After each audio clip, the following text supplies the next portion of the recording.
What if the fastest way to lose visceral fat isn't cutting food out, it's adding it back in? It sounds backwards, I know, but here's the part most people never hear. Visceral fat doesn't respond to calories alone. It's living tissue, and it survives by sending three specific signals, signals that keep it inflamed, fed, and locked in place. So you can cut your calories all you want.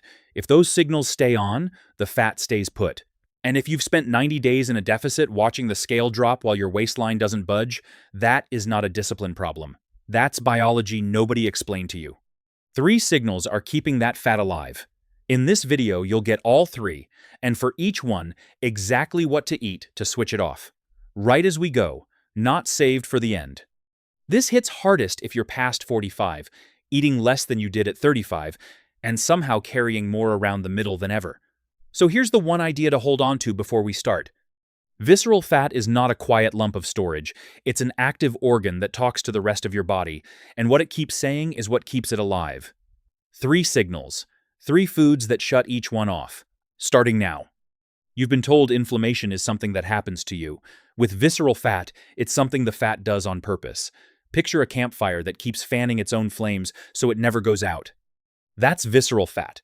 It pumps inflammatory messengers into the tissue around it, and that low, steady burn is exactly what it needs, because an inflamed fat cell is a protected fat cell. Your body can't break down what it's busy defending. As long as the fire is lit, the fat stays. So you starve the fire.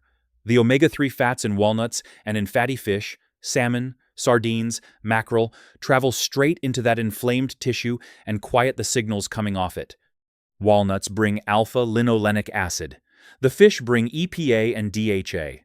Inflammation drops, the fat loses its shield, and all at once it's breakable again. A one-year trial published in the journal Nutrients followed 300 adults eating a pattern high in these fats.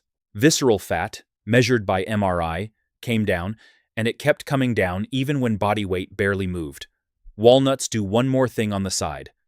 They nudge up the hormones that tell your brain you're full, leptin and adiponectin, so you ease off eating without ever feeling like you're holding back.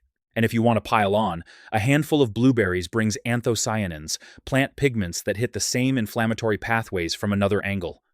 A handful of walnuts a day, fish 2 or 3 times a week, berries when you have them. That's the whole ask. You're not adding a health food here. You're putting out a fire that's been burning for years. So if the fire's out, why would the fat still hold on? Because there's a second signal, and this one comes from your liver. Picture a faucet behind the wall, dripping all day where you can't see it. When your liver overproduces glucose, a process called gluconeogenesis, that drip is the result, and it pools as fat right around your organs. Nobody is turning the tap, so it keeps filling. 2 foods reach in and close it.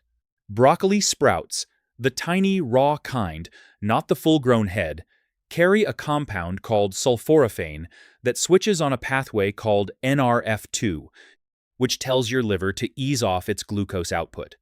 Gram for gram, these sprouts hold far more of it than mature broccoli, so half a cup raw does more than a whole plate cooked. And extra virgin olive oil nudges your muscles toward burning fat instead of storing it. In the European Journal of Nutrition, 41 women ate an energy-restricted breakfast for 9 weeks. The ones given olive oil instead of soybean oil lost about 80% more body fat. Same calories, different signal. And if you have a real sweet tooth, dark chocolate at 85% or higher belongs in this group too. Its flavanols improve how your body answers insulin, which takes a little more pressure off that same liver faucet. A square, not the bar. 2 people can eat the identical meal. Their livers decide who keeps it. There's one more, and it starts somewhere you'd never think to look. Your gut. When the bacteria down there fall out of balance, they leak a low, constant inflammation back into your body, and visceral fat feeds on exactly that. It's a loop, and it quietly undoes the work you just did upstream. Chia seeds break it. Their soluble fiber feeds the good bacteria, which make butyrate, a fatty acid that calms inflammation and steadies your blood sugar so the cravings loosen their grip. Greek yogurt handles the other half, strained for extra protein that keeps you full and supports the same gut lining. A meta-analysis of randomized trials found chia on its own trimmed waist circumference by close to 3 centimeters, and as a bonus, nudged blood pressure down too. Stir them into oats or yogurt, go slow at first, and drink water, because that soluble fiber needs it to do its job. That number points at something the calorie conversation keeps missing. Where the fat goes depends on signals, not just sums.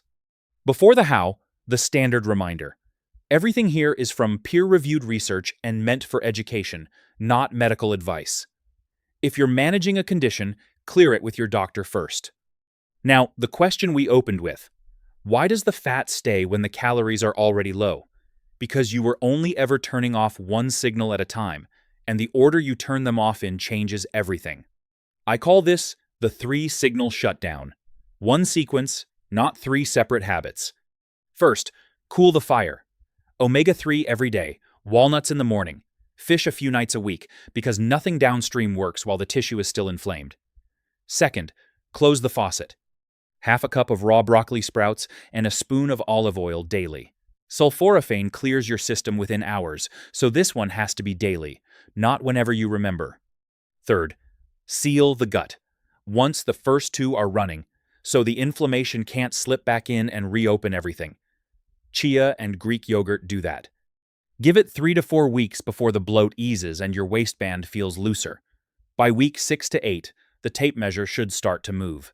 If you're on medication or managing blood sugar, run this past your doctor before you begin. Remember where we started. The idea that you might lose fat faster by adding food than by taking it away. It isn't a trick.